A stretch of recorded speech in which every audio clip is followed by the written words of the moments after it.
You should be grateful to babysit your grandchildren." Those words hung in the air between us, sharp as broken glass. My own daughter, Andrea, staring at me with impatience in her eyes, as if I were being unreasonable for hesitating, as if my time, my life, my choices meant nothing now that I was 62 years old. Let me tell you what led to this moment. My name is Dorothy Walsh. For 22 years, I worked as a nurse at Asheville Community Hospital in North Carolina. I've held the hands of dying patients, comforted grieving families, and stood for 12-hour shifts until my feet swelled inside my white shoes. I've cleaned wounds, administered medications, and documented countless charts. I did this work because I believed in caring for others, in easing suffering, in being useful. When I retired, I thought I'd finally have time for myself. Time to tend to the garden that never quite flourished. Time to sit on my porch swing and listen to the wind rustling through the oak trees. Time to read all those books stacked on my nightstand. Time to simply breathe. 3 days after my retirement party, where my colleagues gave me a silver watch and a card signed by everyone on the floor, Andrea showed up at my door unannounced. She was holding 4-year-old twins, Ethan and Lily, by their small hands, a diaper bag slung over her shoulder. "Mom, I need to talk to you about something important," she said, walking past me into the living room without waiting for an invitation. The twins immediately ran to the toy basket I kept in the corner for their visits.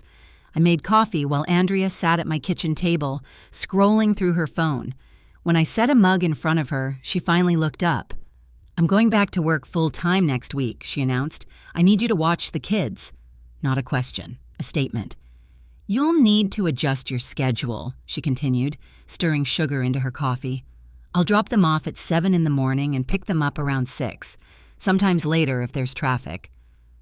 I stood there, coffee pot still in hand, feeling something inside me shift, a small earthquake beneath my ribs. "Andrea," I said carefully, "that's 11 hours a day, 5 days a week." She nodded, not seeing the problem. "You're retired now. You have all the time in the world." "I just finished working for over 2 decades, I said, my voice quieter than I intended. "I had plans for my retirement." Andrea looked up at me then, her eyebrows drawing together. "What plans? Garden club? Book club?" She waved her hand dismissively. "Mom, this is important. This is my career. This is your grandchildren." When I didn't immediately agree, something hardened in her eyes, something that reminded me of when she was 16 and I wouldn't let her take the car to a party. "You should be grateful to babysit your grandchildren," she said, her voice cool and certain. "Most grandmothers would be thrilled to spend time with their grandkids." Grateful. That word lodged in my throat like a piece of dry bread. I looked over at Ethan and Lily, their blonde heads bent together over a puzzle. I loved those children fiercely. The way Ethan's eyes lit up when he figured something out, the way Lily hummed to herself when she colored. But love and obligation are different things. Love and servitude are different things. Still, I said yes, because that's what mothers do, isn't it? We say yes, we adjust, we accommodate, we shrink ourselves to fit into the spaces our children leave for us. So it began. I set my alarm for 5:30 every morning. I made bear-shaped pancakes for breakfast. I played in the backyard until my back ached. I read the same stories over and over until I could recite them in my sleep. When Andrea arrived, tired and impatient, I'd already bathed the twins, prepared dinner, and tidied the house. She'd gather the children, mutter a thanks without meeting my eyes, and leave. She never asked how my day had been. She never noticed that I was exhausted too. After 2 months, I started feeling something I didn't expect. Anger. A quiet anger that grew every time Andrea left a bag of dirty laundry in my utility room. Every time she canceled our Sunday lunches because she was too busy. Every time she asked for one more favor without ever offering anything in return. My husband Howard tried to calm me. "She's our daughter, Dorothy. This is how families work." But Howard didn't see what I saw. He wasn't there when Andrea spoke to me like I was her employee. He didn't hear the tone of disdain when she corrected the way I combed Lily's hair. One Tuesday evening in early autumn, I was sitting on my porch after the twins had gone home. The sun was setting behind the mountains, painting the sky in shades of orange and pink. I was so tired I could barely lift my teacup to my lips. My friend Beatrice had called earlier to invite me to a play at the community theater. "The importance of being earnest," she'd said. "We've been wanting to see it for months." I had to decline. Again. Just like I declined her invitation to the farmer's market and her book club and her morning walks.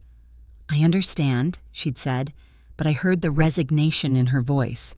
I was becoming the friend who always said no. As I sat there watching the sunset, my phone rang. It was Andrea. "Mom, I need you to keep the kids later tomorrow. I have an important work dinner." Not a request, a demand. "I'm sorry, Andrea, but I made plans with Beatrice. We're going to the theater. We bought tickets months ago." There was a pause, then a short, cold laugh. "Theater, Mom, that can wait. My kids can't." My kids, not our family, not your grandchildren. My kids, as if they were possessions, as if I was just the caretaker. I hung up without answering. My hands were shaking. The next morning, Andrea appeared at my door with the twins. She didn't ring the bell. She simply walked in, dropped their backpacks on the floor, and started to leave. "Mom, they've already had breakfast. I'll pick them up around 9. I was standing in the kitchen, still in my robe. "Andrea, I told you I couldn't today." She stopped, turned slowly. "Are you serious?" Her voice rose. "You're going to deny me this? After everything I do?" Everything she did. I didn't say anything. I just looked at her. And for the first time in months, I saw something I didn't want to see. My daughter didn't love me. She used me. As Andrea slammed the door behind her, I made a decision. I wasn't going to do this anymore. I called Howard at work and explained the situation. He was silent for a long time. "What do you want to do?" he finally asked. I told him I was going to leave the children with him. He works from home on Fridays. He could watch them for one day. He hesitated but agreed. "You deserve this, Dorothy." I left a note on the table for the twins, telling them Grandma had something important to do and Grandpa would play with them today. I picked up my purse and walked out. I went to the theater with Beatrice. I watched the entire play without checking my phone once. When we came out, there were 17 messages from Andrea, all angry. The last one read, "How could you do this to your grandchildren?" I didn't respond. When I arrived home around 10 that night, Andrea was sitting in my living room. Her face was flushed. Howard was in the kitchen with the twins, who were already asleep on the couch. "You humiliated me," Andrea began. "Left Dad alone with 2 children. He doesn't know how to do anything." I sat down in the armchair across from her. "Howard is their grandfather, and where is their father?" She blinked. She hadn't expected that question. Mark was working. Mark, her husband, rarely participated in raising his children. Andrea always had excuses for him, but never for me. Why didn't he stay with his own children? My voice was calm but firm. Andrea opened her mouth, but no sound came out. She had no answer. Because the simple truth was, she had never asked anything of Mark, only of me. "Andrea, you told me I should be grateful to babysit your children, but have you ever been truly grateful? Have you ever asked if I was tired, if I had plans, if I had a life beyond being your free childcare?" The words came out all at once.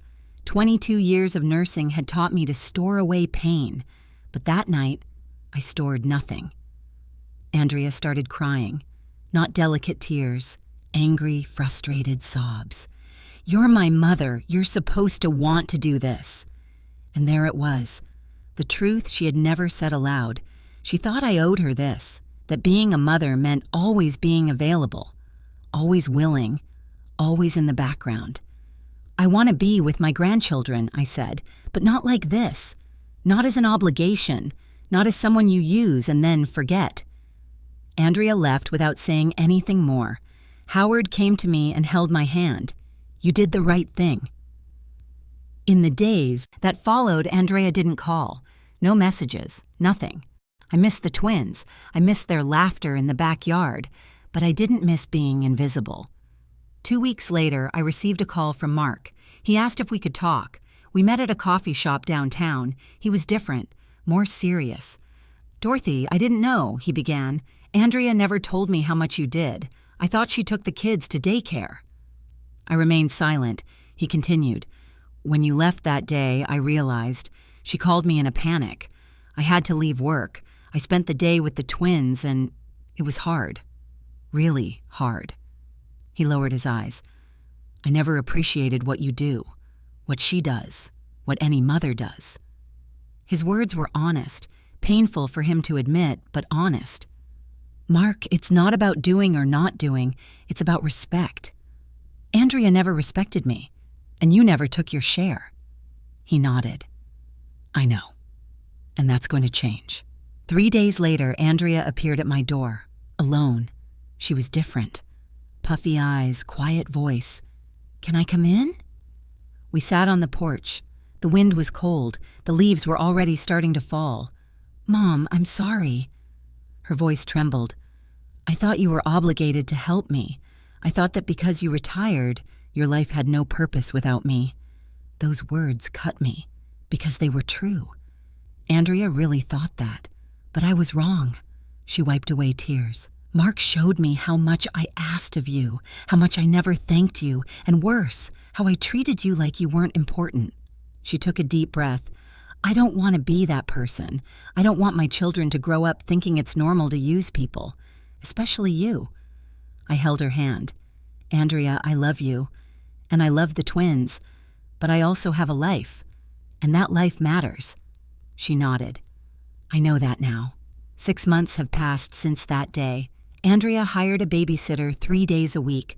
Mark started leaving work earlier to pick up the children. And me? I watched the twins on Tuesdays and Thursdays. By choice, not obligation. Last week, Andrea gave me a gift. A small notebook with a note on the first page. "To the mother who taught me that love is not obligation, it's choice." I cried when I read it. Today, sitting on my porch with the sun setting over the Asheville Mountains, I know something I didn't know before. Loving someone doesn't mean disappearing for them. It means being present, truly, with boundaries, with respect, with dignity.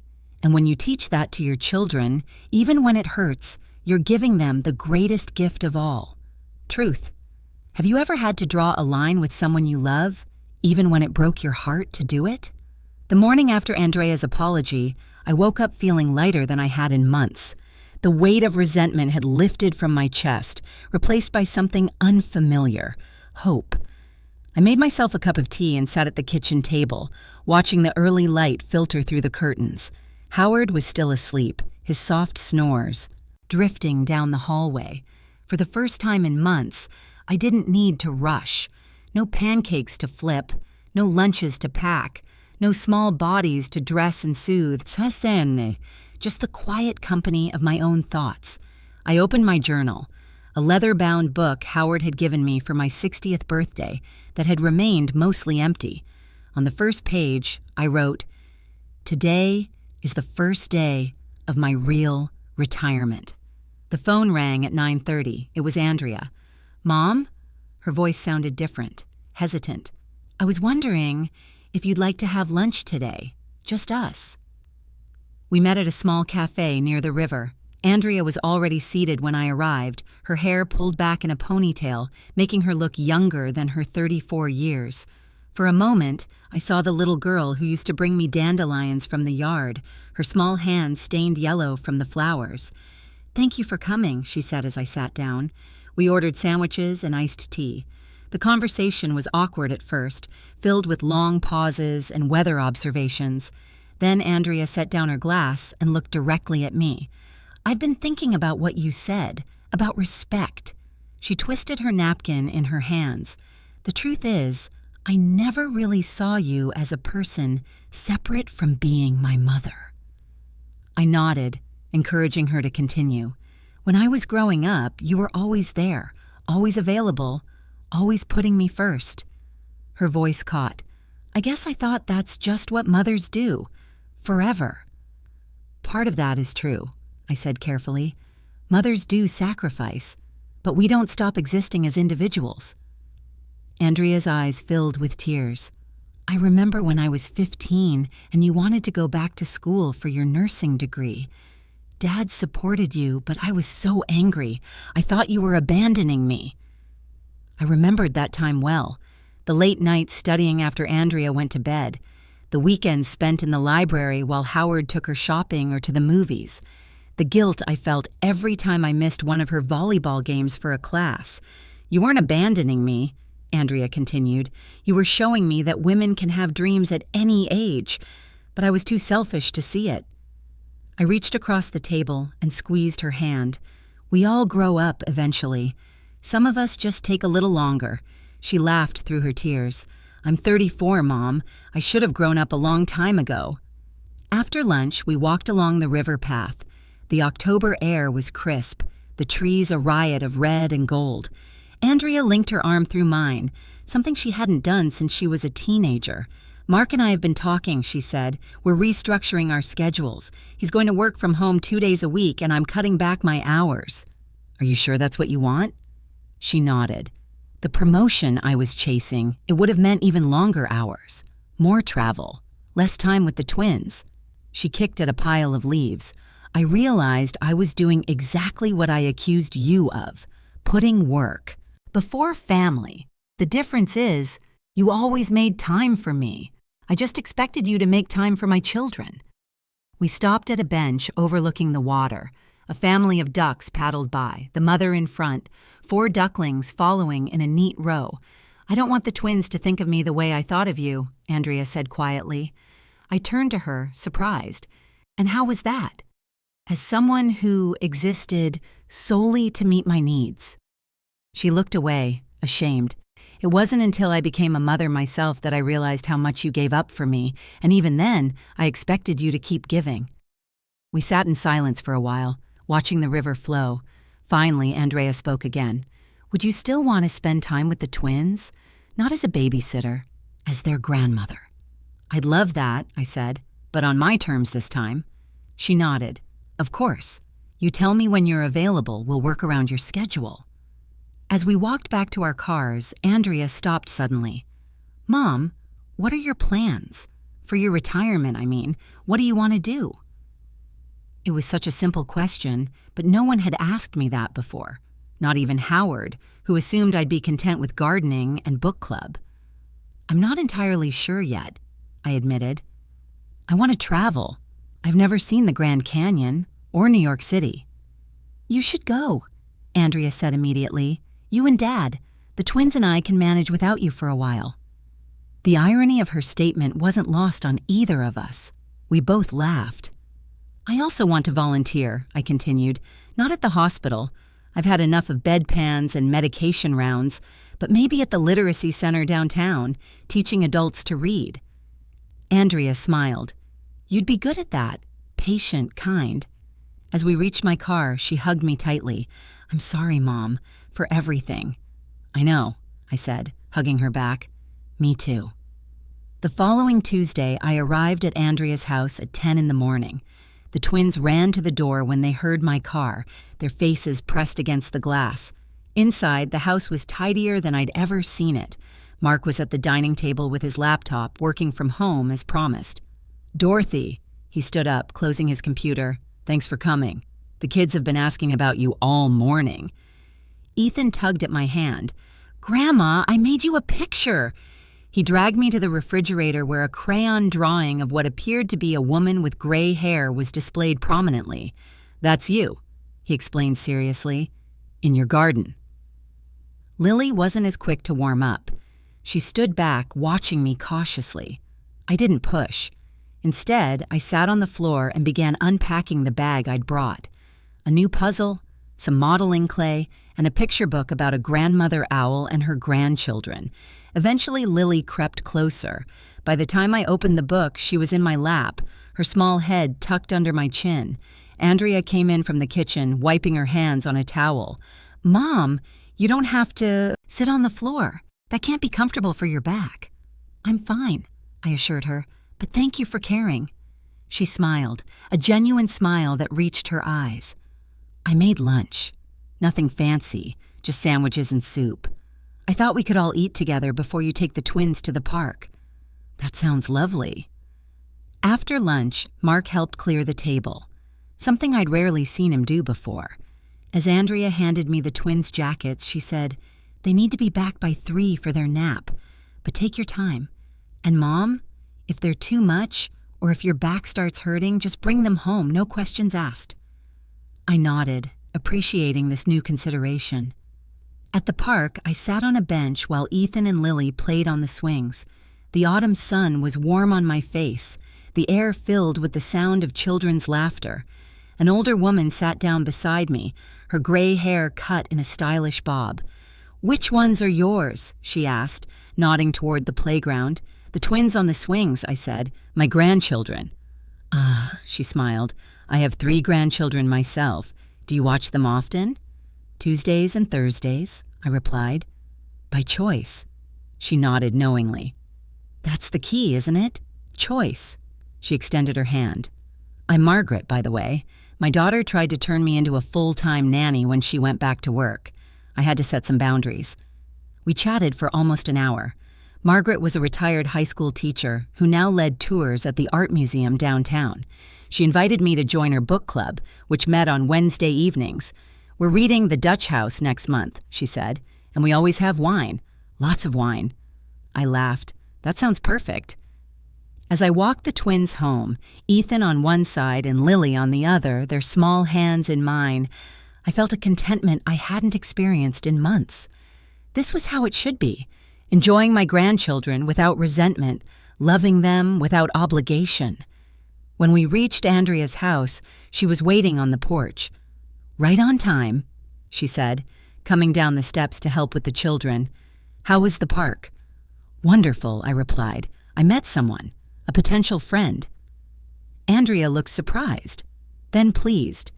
"That's great, Mom. You should exchange numbers." "I already did." As I was leaving, Andrea handed me a small envelope. "Before I forget, Howard called while you were out. He said to give you this."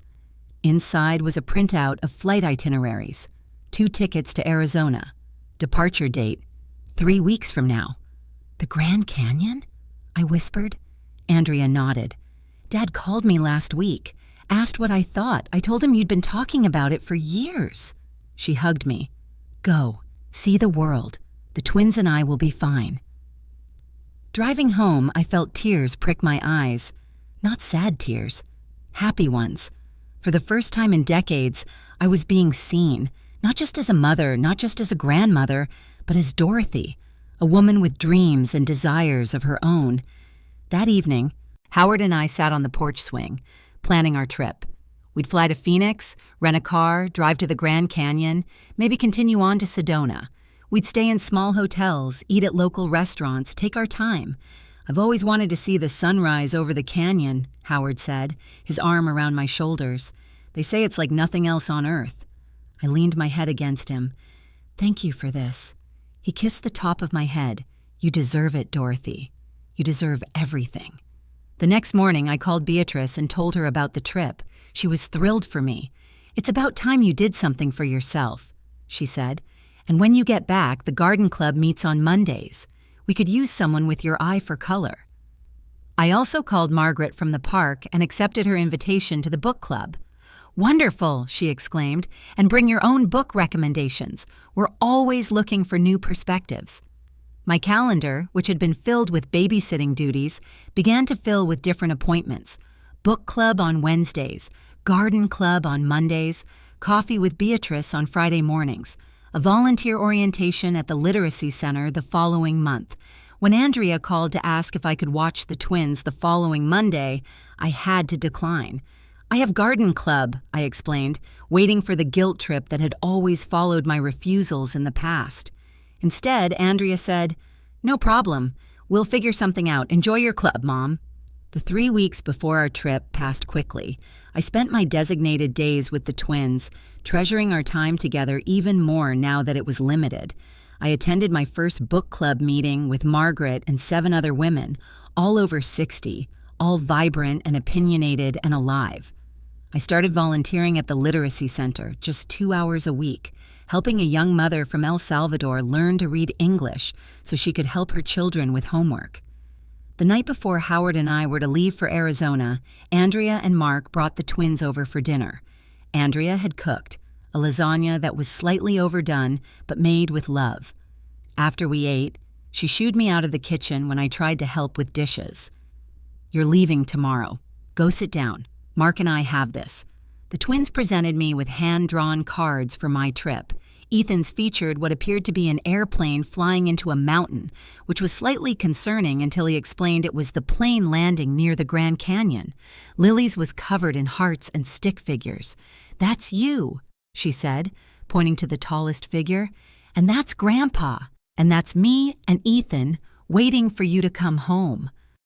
I hugged them both, breathing in the sweet scent of their hair, memorizing the feel of their small bodies against mine.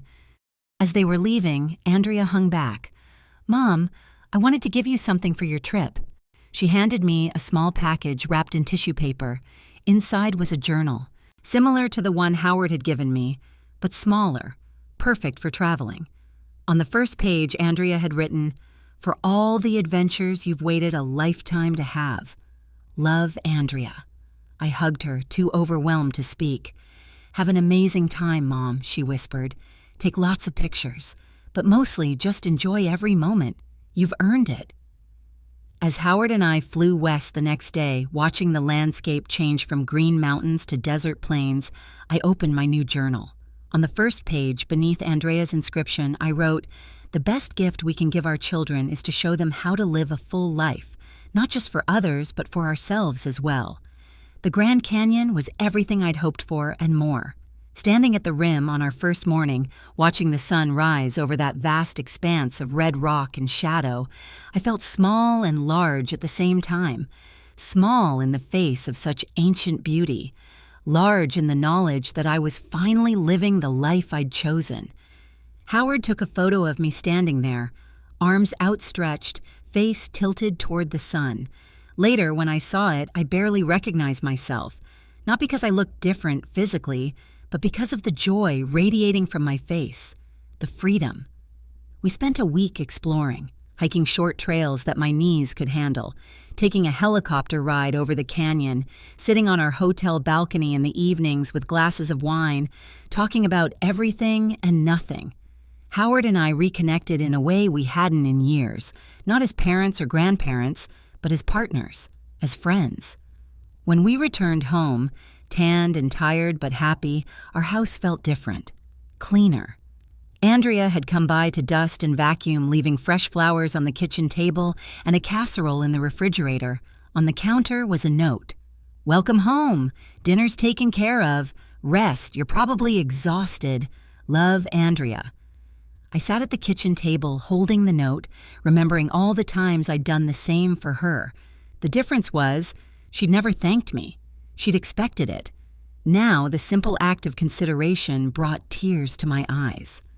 The following Tuesday, when I arrived at Andrea's to spend time with the twins, she had coffee waiting for me. "How was your trip? Tell me everything." We sat at her kitchen table while the twins played in the living room. I showed her photos on my phone, told her about the sunrise, the helicopter ride, the elderly Navajo woman who sold me a turquoise bracelet and told me I had young eyes. Andrea listened attentively, asking questions, genuinely interested. When I finished, she said, "You look different, Mom. Happier." "I am," I admitted, "happier than I've been in a long time." She nodded, understanding in her eyes. "Where will you go next?" I laughed. "Let me catch my breath first." But Howard and I were talking about New England in the fall. Neither of us has seen the leaves change in Vermont. "You should go," she said immediately. "October is supposed to be the best time." That afternoon, as I played with the twins in the backyard, I noticed Andrea watching us from the kitchen window, not with suspicion or criticism as she might have in the past, but with appreciation. When our eyes met, she smiled and waved. Later, as I was preparing to leave, she handed me a shopping bag. "The twins and I made cookies yesterday. Chocolate chip, your favorite. And there's a book in there, too. I saw it at the bookstore and thought of you." The book was Women Rowing North by Mary Piffer, about women finding strength and joy in their later years. Inside, Andrea had written, "For my mother, who is showing me the way." On the drive home, I thought about the changes in our relationship. The respect that had been missing for so long was finally there. The recognition that I was more than just her mother. I was a person with my own needs, desires, and limitations. That evening, Howard and I sat on the porch, sharing the cookies Andrea had sent home. The October air was turning cooler, but we weren't ready to go inside yet. The sky was clear, stars appearing one by one as darkness fell. "Andrea seems different," Howard observed, "more considerate." "She is," I agreed. "She's finally seeing me as a person, not just a resource." Howard nodded, understanding. "And how does that feel?" I considered his question, watching a firefly blink in the darkness of our yard. "It feels like being born again," I said finally. "Like I've been holding my breath for years, and now I can finally exhale." He took my hand, his palm warm against mine. "I'm proud of you, Dorothy. Standing up for yourself wasn't easy." "No," I admitted.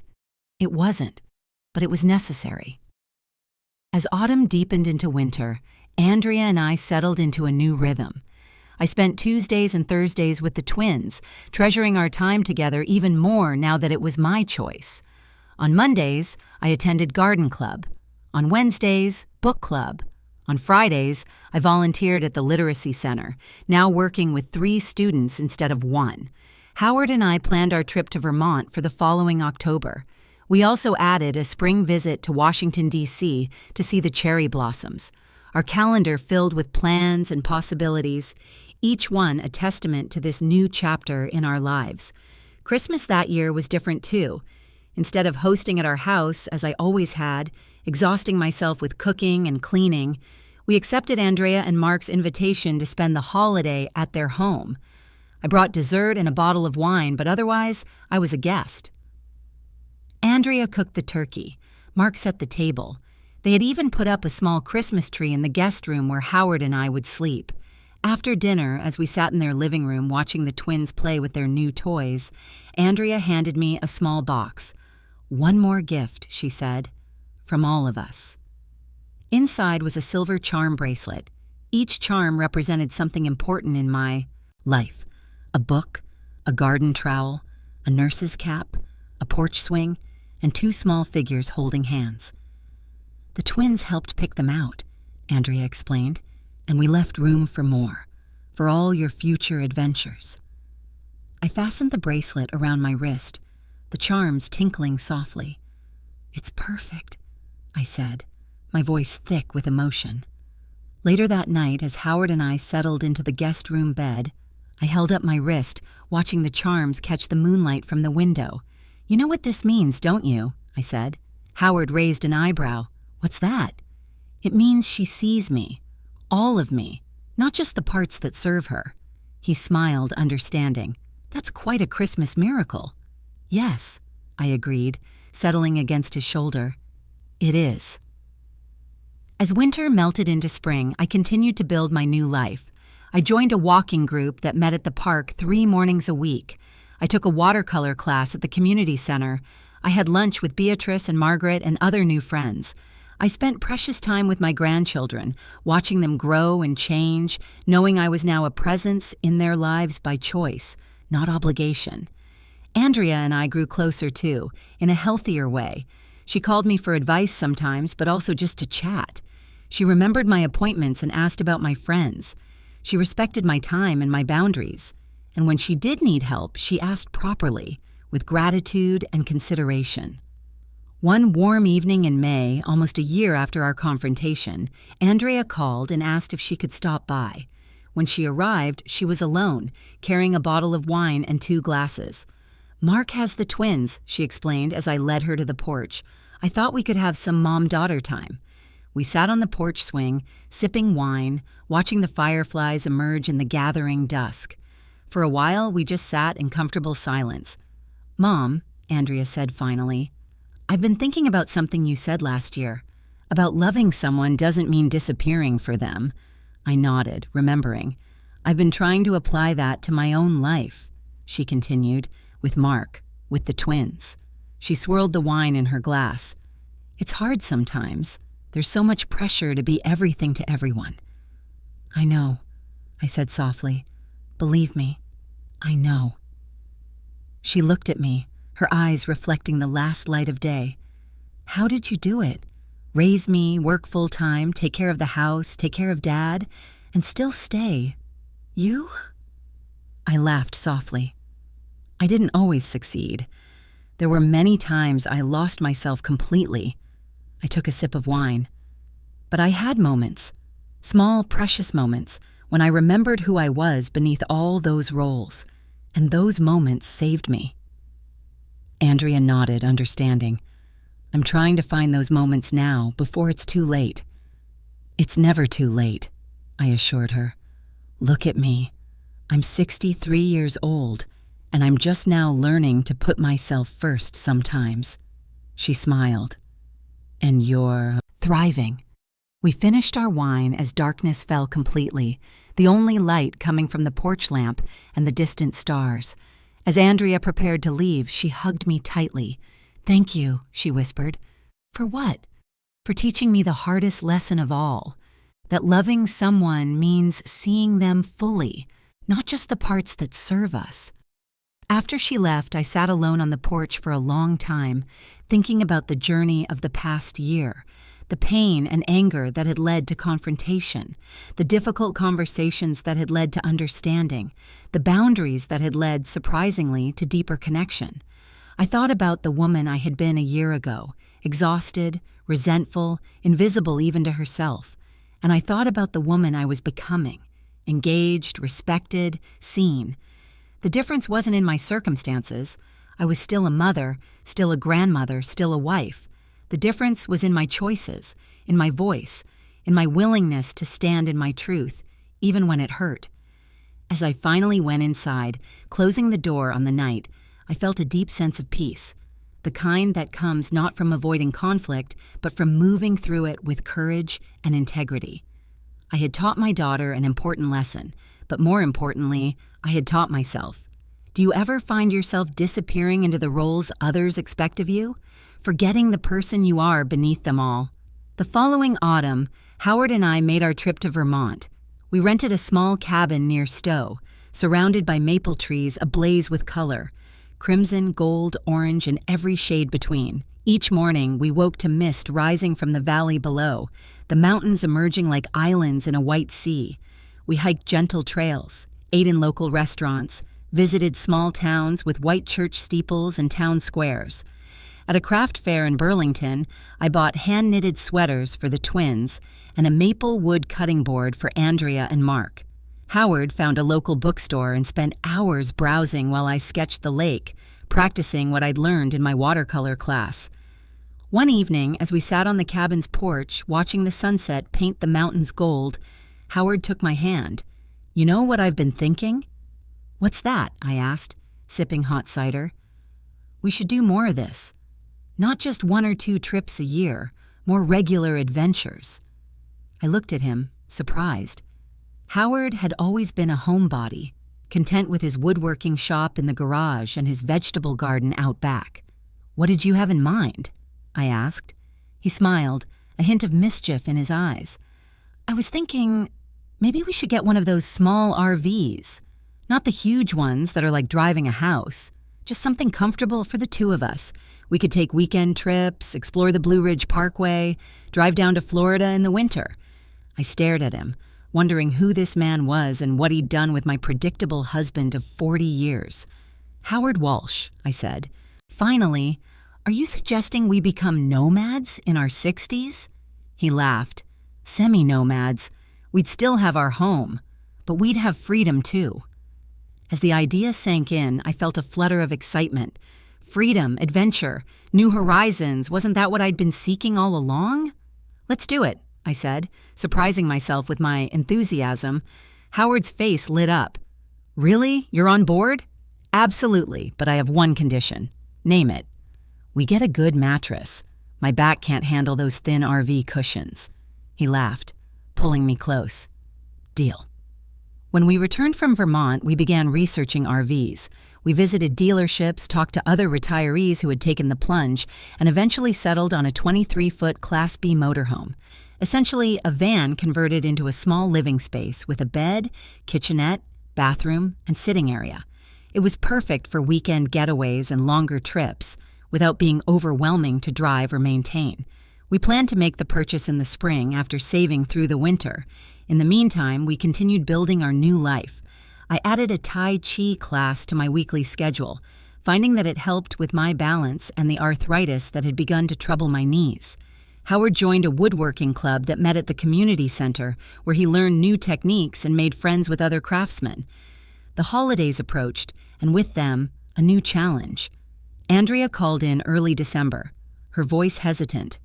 "Mom, I wanted to talk to you about Christmas." "We're looking forward to it," I said. The previous year's celebration at her house had been so pleasant that we'd assumed we'd do the same this year. "That's the thing," she said. "Mark's parents have invited us to spend Christmas with them in Chicago. The twins are excited about seeing snow, and Mark hasn't spent Christmas with his family in years." I felt a pang of disappointment but pushed it aside. "That sounds wonderful. The twins will love it." "But what about you and Dad?" Andrea asked. "I hate the thought of you being alone on Christmas." "We won't be alone," I assured her. "We have each other, and honestly, a quiet Christmas might be nice for a change." There was a pause. "Are you sure? Because we could stay here if—" "Andrea," I interrupted gently, "go to Chicago. Enjoy your time with Mark's family. Your father and I will be just fine." After we hung up, I sat at the kitchen table, surprised by my own reaction. A year ago, I would have been hurt, perhaps even angry, at the change in plans. I would have seen it as a rejection, another sign that I wasn't valued. But now, I recognized it for what it was. A young family navigating the complex web of holiday obligations, trying to be fair to all sides. More importantly, I recognized that my worth wasn't tied to whether my daughter spent Christmas in my home. I had a life rich with friends, activities, and my relationship with Howard. I would miss the twins, of course, but there would be other Christmases. When I told Howard about the change in plans, he seemed relieved. To be honest, I was dreading the drive to their house if the weather turned bad. He put his arm around me. "We could do something different this year. Maybe volunteer at the community dinner or drive down to Charleston for a few days." We decided on Charleston, booking a small bed and breakfast for Christmas Eve through the 27th. We'd have Christmas dinner at a historic restaurant in the city, then spend the following days exploring the charming streets and nearby beaches. When I told Andrea about our plans, she was surprised but supportive. "That sounds amazing, Mom. You'll have to send us pictures." "We will," I promised, "and we'll do our family Christmas when you get back from Chicago." As the holidays approached, I found myself looking forward to our Charleston trip with an excitement I hadn't felt about Christmas in years. There was no pressure to cook the perfect meal, buy the perfect gifts, or maintain the perfect holiday atmosphere. Just Howard and me, exploring a new place together. The week before we were to leave, Andrea and Mark brought the twins over for an early Christmas celebration. They arrived with armloads of presents and a homemade lasagna for dinner. The twins were beside themselves with excitement about both Christmas and their upcoming trip to Chicago. "Grandma, we're going to ride on an airplane," Ethan announced, his eyes wide. "Up in the sky." "And see real snow," Lily added. "Daddy says we can make a snowman." After dinner, we exchanged gifts. The twins had made ornaments for us at preschool, popsicle stick frames with their photos inside. Andrea and Mark gave us a gift certificate for a couple's massage in Charleston, having researched spas in the area. "We thought you might enjoy some relaxation on your trip," Andrea explained. My gift to them was a photo album I'd spent weeks creating, filled with pictures of the twins from birth to present, with spaces left for future years. Andrea leafed through it slowly, tears in her eyes. "This is beautiful, Mom. Thank you." As they prepared to leave, Andrea hugged me tightly. "Merry Christmas. Have a wonderful time in Charleston." "Merry Christmas," I replied. "Enjoy the snow." After they left, Howard and I sat in the quiet living room, the Christmas tree lights casting a soft glow. "That was nice," he said. Different, but nice. I nodded, realizing that this was the new pattern of our lives. Traditions evolving, expectations shifting, relationships deepening in unexpected ways. Charleston was magical. The historic city was decorated for Christmas, with wreaths on the old iron gates and tiny white lights twinkling in the trees along the Battery. Our bed and breakfast was a restored Victorian home with a wide porch and a fireplace in our room. On Christmas morning, we exchanged small gifts, a handcrafted wooden box from Howard to me, a leather travel journal from me to him, then walked through the quiet streets to attend a service at an old Episcopal church. Christmas dinner was at a restaurant in a building that had stood since before the Revolutionary War. We dined on she-crab soup, roast duck, and pecan pie, toasting each other with glasses of champagne. "To us," Howard said, his eyes crinkling at the corners, "and to new adventures." "To us," I echoed, feeling a contentment that went bone deep. The days after Christmas were filled with exploration, historic homes, art galleries, the market where local artisans sold sweetgrass baskets and handmade jewelry. We took our massage side by side in a dimly lit room with soft music playing, emerging relaxed and rejuvenated. On our last evening, we walked along the waterfront as the sun set, casting long shadows across the harbor. A street musician played saxophone, the notes floating on the salt air. "I've been thinking," Howard said as we paused to listen, "about the RV." "What about it?" I asked, leaning against the railing. "I think we should get it sooner rather than later. Life is short, Dorothy. The last year has taught us that." I nodded, understanding what he meant. The confrontation with Andrea had been painful, but it had also been a wake-up call, a reminder that our time was our own, to use as we chose. "Let's do it," I agreed, "as soon as we get home." 2 weeks later, we drove our new RV, a sleek navy blue van with Walsh Adventures decaled on the side, Howard's idea, off the lot. It was smaller than the models we'd initially considered, but perfect for the two of us. The interior was compact but cleverly designed, with a comfortable bed, a tiny bathroom with shower, and a kitchenette with a 2-burner stove and small refrigerator. The driver and passenger seats swiveled to face a small table, creating a dining area. Our first trip was just overnight, to a campground an hour from home. We wanted to get used to the systems, water, electricity, propane, before venturing farther. It was a learning experience with much laughter as we figured out how to level the van and connect to the campground's hookups. That night, sitting outside our RV in folding chairs, watching stars appear in the winter sky, Howard reached for my hand. "Happy?" he asked. "Very," I replied. And I was, not just because of the RV or the trip, but because of everything the past year had brought. The painful growth, the honest conversations, the rediscovered sense of self. When we returned home, Andrea called to hear about our maiden voyage. She listened with genuine interest as I described our adventures and misadventures. "I'm so happy for you, Mom," she said, "for both of you. You deserve this freedom." "Thank you," I said, appreciating her support. "How are things with you?" She sighed. "Busy. The twins started soccer, which means practices twice a week, and I'm taking an online course to improve my management skills." "That sounds challenging."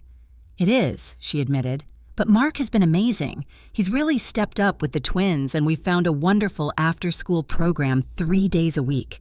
"And the other 2 days?" I asked, curious but careful not to assume. "I adjusted my schedule," she said. "I work from home on Tuesdays and Thursdays now. It's not perfect.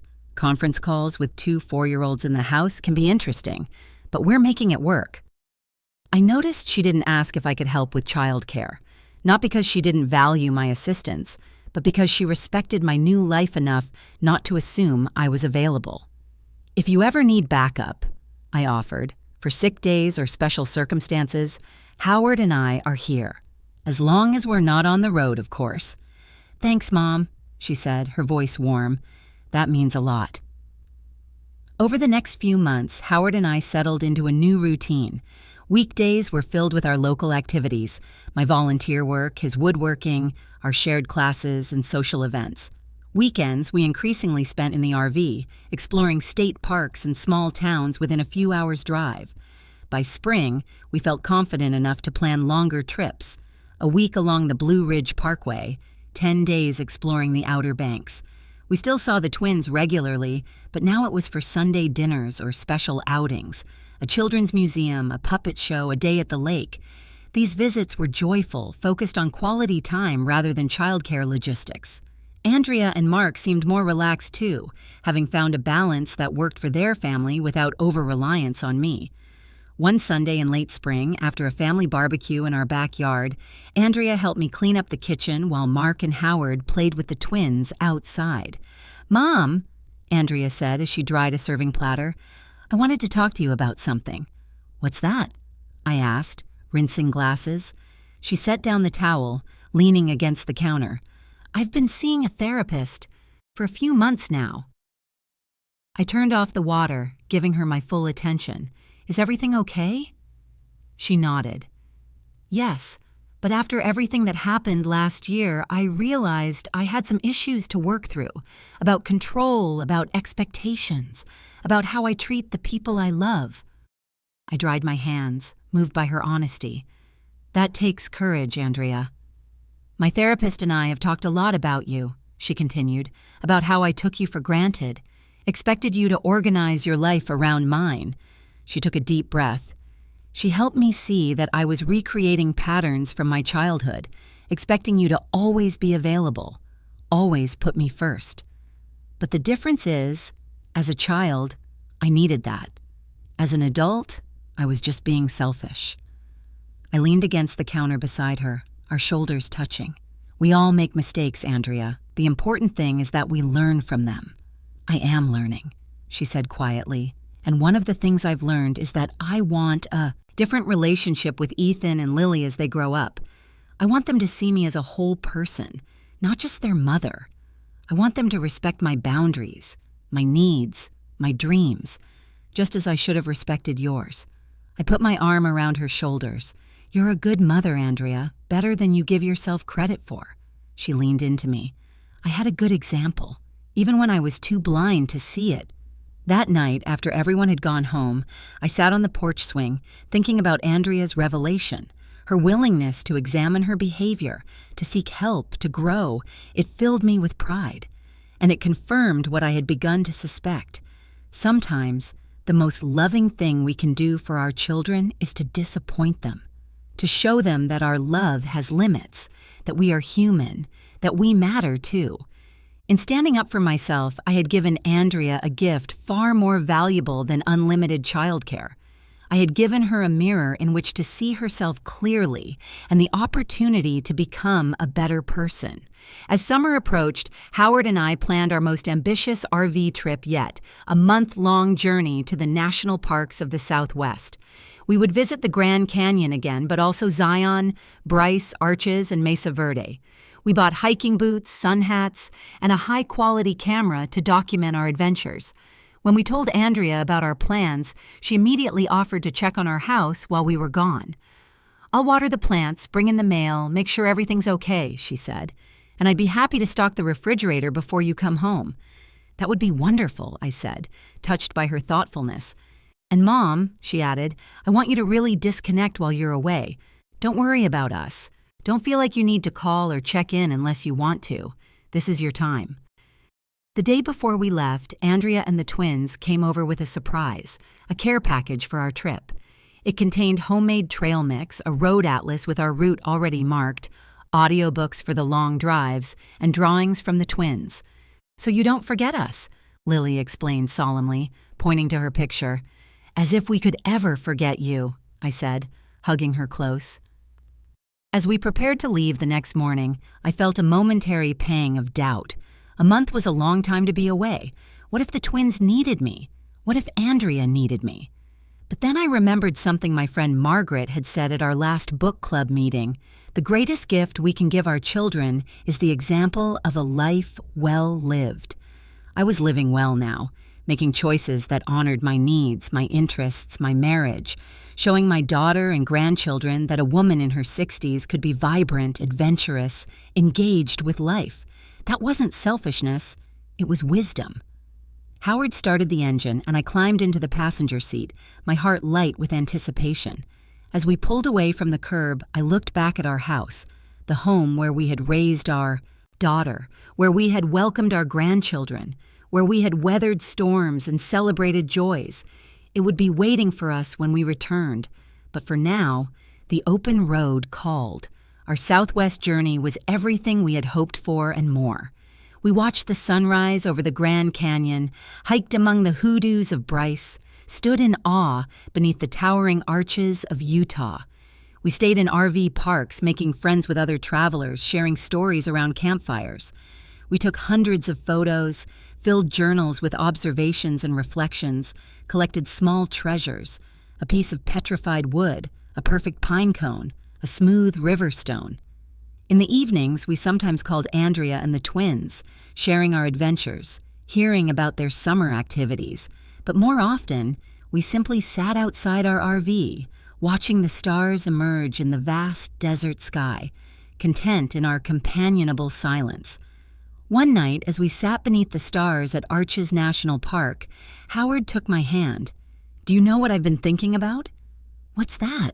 I asked, my eyes on the Milky Way, more visible here than I'd ever seen it. How close we came to missing all this. I looked at him, understanding immediately what he meant. If I hadn't stood up to Andrea, if we hadn't reclaimed our time, our autonomy, we might still be in Asheville, trapped in a cycle of obligation and resentment. "I'm glad we didn't miss it," I said softly. "Me too." He squeezed my hand. "And I'm proud of you, Dorothy, for having the courage to change things." As our trip wound to a close, I found myself both eager to return home and reluctant to leave the freedom of the road. We had settled into a pleasant rhythm, waking with the sun, exploring until mid-afternoon, relaxing in the evening. There was a simplicity to this life that appealed to me, a focus on the present moment that I hadn't experienced in years. But home called, with its comforts and connections, and I was curious to see how Andrea and the twins had fared in our absence. We arrived back in Asheville on a warm August evening, the mountains hazy in the summer heat. Our house was just as we had left it, but with fresh flowers on the kitchen table and a casserole in the refrigerator. Andrea had left a note. "Welcome home, travelers. Dinner's taken care of. Rest, you must be exhausted. Come over tomorrow when you're settled. We can't wait to hear about your adventures. Love, Andrea, Mark, Ethan, and Lily." I stood in the kitchen, holding the note, feeling a wave of gratitude. This was what respect looked like. This was what love looked like when it wasn't tangled with expectation and obligation. The next day, we went to Andrea's house for lunch. The twins ran to meet us, clamoring for stories and presents. We had brought them small treasures from our trip: junior ranger badges from the national parks, a toy coyote for Ethan, a dream catcher for Lily. After lunch, while Mark took the twins to the park, Andrea and I sat on her back porch with glasses of iced tea. She wanted to hear everything about the landscapes, the people we'd met, the challenges and joys of RV living. "You look wonderful, Mom," she said when I finished recounting our adventures. "Rested, happy." "I'm happy," I admitted, "happier than I've been in a long time." She nodded, understanding. "I'm glad, you deserve it." She took a sip of tea. "And how was it being away from the twins for so long? Did you miss them terribly?" The question was genuine, without a hint of manipulation or guilt. A year ago, she might have asked the same question, but with an undertone of accusation. How could you enjoy yourself when you were away from your grandchildren? "I did miss them," I said honestly. "I thought about them often, but it was good to have that distance too, to remember that I'm more than just their grandmother." "You're so much more," Andrea agreed. "You're a traveler, an adventurer, a volunteer, a friend." She smiled. "You're my inspiration, Mom, for what my life could look like at your age." I reached across the table and squeezed her hand, too moved to speak. As summer faded into fall, Howard and I settled back into our Asheville routine, but with a difference. Our RV adventures had changed us, opened us to new possibilities. We began planning our next major trip, the Pacific Northwest the following summer, while continuing our weekend explorations closer to home. Andrea continued her therapy, growing more insightful about her behavior and more intentional in her relationships. She and Mark found a balance that worked for their family, with shared responsibilities and mutual support. The twins thrived in their preschool program, developing independence and confidence. And I continued to build a life that honored all parts of me. The grandmother, yes, but also the traveler, the volunteer, the friend, the wife, the woman with interests and passions of her own. One crisp October day, a year and a half after Andrea had told me I should be grateful to babysit, I sat on my porch, watching leaves drift from the oak trees in my yard. The air was sharp with the scent of wood smoke and apples, the mountains beyond my neighborhood painted in shades of red and gold. I was waiting for Beatrice and Margaret, who were picking me up for our monthly lunch at a new farm-to-table restaurant downtown.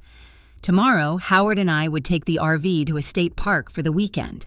Next week, I would volunteer at the Literacy Center, attend book club, have tea with Andrea, and take the twins to a pumpkin patch. My life was full, not with obligation, but with choice, not with resentment, but with joy. As I waited, I thought about the journey of the past 18 months, the confrontation that had seemed so impossible, the boundaries that had felt so frightening to establish, the truth that had been so painful to speak, and I thought about the gifts that had come from that difficult time: a deeper relationship with my daughter, a renewed partnership with my husband, a stronger sense of self. I had learned at 63 what had eluded me for decades, that loving others well begins with valuing ourselves, that setting boundaries isn't selfish, it's necessary, that saying no can sometimes be the most loving choice of all. When Beatrice's car pulled into my driveway, I gathered my purse and jacket.